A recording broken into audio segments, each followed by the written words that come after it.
Coxa vera एक ऐसी problem है जिसमें हिप में बच्चे के फीमर बोन में नेक और उसकी जो शाफ्ट है उसका एंगल घट जाता है।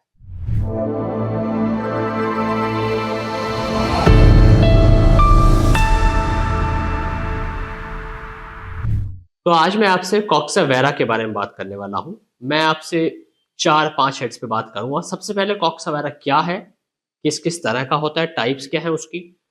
नंबर 2, उसमें प्रॉब्लम क्या होती है, कॉज क्या है। तीसरा, बच्चे के सिम्टम क्या है, लॉन्ग टर्म इफेक्ट्स क्या है उसके।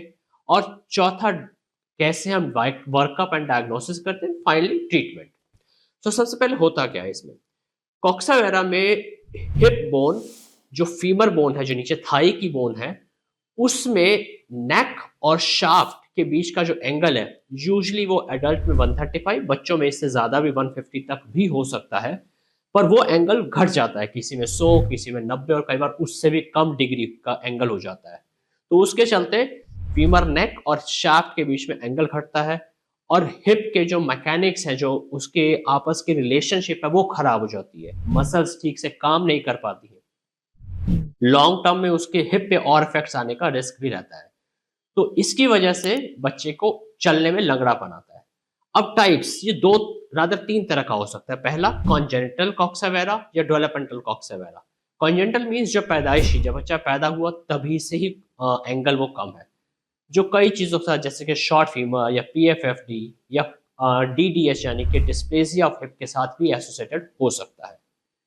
डेवलपमेंटल, जो बाद में during the period of growth develop होता है, कई बार कॉन्जेनिटल और डेवलपमेंटल को सिनोनिमस भी प्रेजेंट कर दिया जाता है।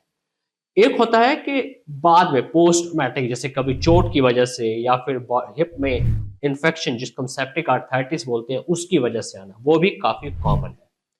सो अब इसके सिम्टम क्या होंगे। इसमें बच्चे को यूजुअली, अगर टिपिकल कॉक्सा वायरस, तो पेन नहीं होता है, पर हाँ लंगड़ापन होता है, बच्चा लंगड़ा के चलने लगता है। अगर दोनों हिप्स में टेढ़ापन है तो वैडलिंग, इस तरीके से वैडलिंग गेट से चलेगा। एक तरफ है तो एक तरफ उसकी झुकने लगेगी, जिसको हम ट्रेंडलबर्ग गेट कहते हैं। उसके अलावा कॉक्सा वायरस के चलते बच्चे का जो अफेक्टेड पैर है वो दूसरे पैर से थोड़ा छोटा हो सकता है। ठीक है। और कई बार थोड़ा लंबा चलने के बाद, क्योंकि मसल्स और हिप के बायोमैकेनिक्स नॉर्मल नहीं है, बच्चा जल्दी थक जाता है। तो ये मेन सिम्टम्स होते हैं। और सेकेंडली, जैसे जैसे बच्चा ग्रो करता है तो मोस्ट ऑफ द टाइम से लंगड़ापन या थकान, दोनों चीजें बढ़ती भी है।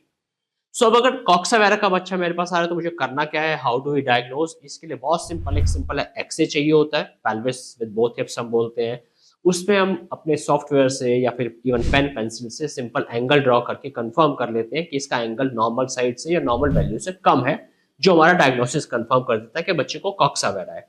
हाँ, उसके बाद हमें कई बार कुछ हायर इन्वेस्टिगेशन की जरूरत होती है टू कंफर्म कि इसकी वजह क्या है, बिकॉज अगर कोई और अंडरलाइंग कॉज है तो पहले उसको ट्रीट करना भी इंपॉर्टेंट हो जाता है।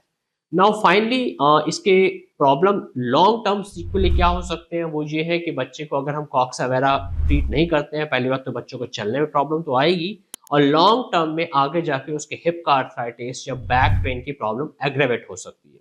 नाउ ट्रीटमेंट, क्या होगा इसमें।